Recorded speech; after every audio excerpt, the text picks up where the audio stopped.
নিশ্চিতভাৱে চিম্পি যে মোদীময় হৈ পৰিছে সমগ্ৰ খানাপাৰাৰ পশু চিকিৎসা বিজ্ঞান মহাবিদ্যালয়ৰ খেলপথাৰ। তাৰ লগে লগে যদি আমি ক'বলৈ যাওঁ যে প্ৰধানমন্ত্ৰীগৰাকীয়ে যেনেধৰণে মঞ্চলৈ আহিব, ইয়াত যি বিশাল জনসমুদ্ৰ থাকিব, এই জনসমুদ্ৰৰ মাজেৰেই প্ৰধানমন্ত্ৰীগৰাকী মঞ্চলৈ আগবাঢ়িব আৰু জনতাৰ লগত তেওঁ পোনপটীয়াকৈ সম্বোধন কৰিব। গতিকে পৰিৱেশ মোদীময় হৈ পৰিছে। যুৱ মৰ্চাৰ বিষয়ববীয়াসকল আছে যে এক মোদীময় পৰিৱেশ হৈছে। কালিৰ পৰা দেখিছোঁ আপোনালোকেও যথেষ্ট বাইক ৰেলীৰ পৰা আৰম্ভ কৰি বন্তি প্ৰজ্বলনেৰে প্ৰধানমন্ত্ৰীগৰাকীক আদৰণি জনাইছে।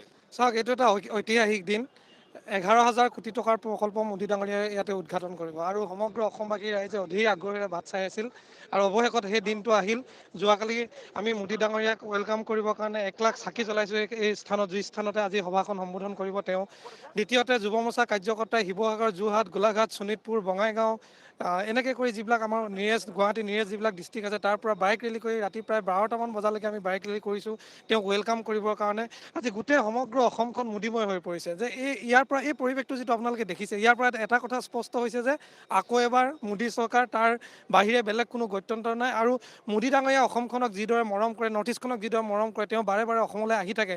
আগৰ প্ৰধানমন্ত্ৰী যিবিলাক আছিল তেওঁলোকক আমি দেখা পোৱা নাছিলোঁ, কিন্তু এই নৰেন্দ্ৰ মোদী ডাঙৰীয়া নৰ্থ ইষ্টক যিটো অষ্টলক্ষ্মী বুলি কয়, সেই গতিকে মোদী ডাঙৰীয়া বাৰে বাৰে যিটো অসমলৈ আহে, প্ৰত্যেকবাৰ আহি তেওঁ যিটো এ ফৰ আছাম যিটো কথা কয় যে সমগ্ৰ উত্তৰ পূৰ্বাঞ্চলক ভাৰতবৰ্ষৰ আন আন ৰাজ্যৰ দৰে যিদৰে আগবঢ়াই লৈ যাব বিচাৰে, সেইকাৰণে সমগ্ৰ অসমবাসী হৈ আমি যুৱ মৰ্চাৰ কাৰ্যকৰ্তাসকলে ধন্যবাদ জ্ঞাপন কৰিছোঁ, তেখেতক স্বাগতম জনাইছোঁ।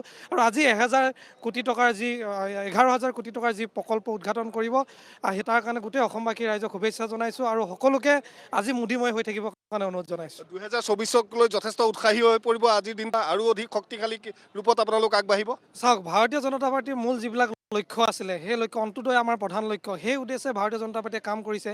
কেইদিনমানৰ পিছতে আমি গাঁও চলো অভিযান কৰিম। গাঁৱৰ মানুহবিলাকৰ পৰিৱেশ পৰিস্থিতি, তেওঁলোকৰ জীৱন জীৱিকাৰ কথা আমি পাতিম। তাৰ পৰা আমি ফিডবেক লৈ আহিম যে লোকসভা নিৰ্বাচনত আমি তেওঁলোকৰ কাৰণে আৰু কি কৰিব পাৰোঁ, এজেণ্ডা প্ৰস্তুত কৰিব পাৰোঁ। গতিকে এইবাৰ যদি আমি ক'বলৈ যাওঁ, গোটেই ভাৰতবৰ্ষত যে তৃতীয়বাৰৰ কাৰণে প্ৰধানমন্ত্ৰী নৰেন্দ্ৰ মোদী ডাঙৰীয়াক প্ৰধানমন্ত্ৰী হিচাপে নিৰ্বাচিত হ'ব, ৰাম মন্দিৰ হৈছে, ইয়াৰ পিছতে আৰু কিবা কিবি ধামাকা আহি আছে। গতিকে সেইবিলাক ভাৰতবৰ্ষৰ ৰাইজে লাহে লাহে দেখিব পাৰিব। গতিকে এটা কথা স্পষ্ট যে 2024 চনত আগতকৈ অধিক চিট লৈ আমি ভাৰতীয় জনতা পাৰ্টীৰ কেন্দ্ৰীয় নেতৃত্বাধীন যিখন চৰকাৰ আছে, চৰকাৰখন পুনৰ শাসনলৈ আহিব।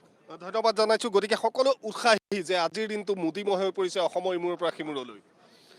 আজিৰ দিনটো আমাৰ অসমৰ কাৰণে গৌৰৱৰ দিন, যিহেতু আমাৰ প্ৰত্যেকখন জিলাৰ পৰা যেনেকৈ জনসভাৰ কাৰণে আজি উপস্থিত হৈছে। আশা কৰোঁ আগন্তুক লোকসভাত আমাৰ অসমৰ পৰা আমাৰ মাননীয় যশস্বী প্ৰধানমন্ত্ৰীয়ে এটা সুখবৰ পাব বুলি আমি আশা ৰাখিছোঁ। আমি ভাৰতীয় জনতা যুৱ মৰ্চাৰ ধন্যবাদ।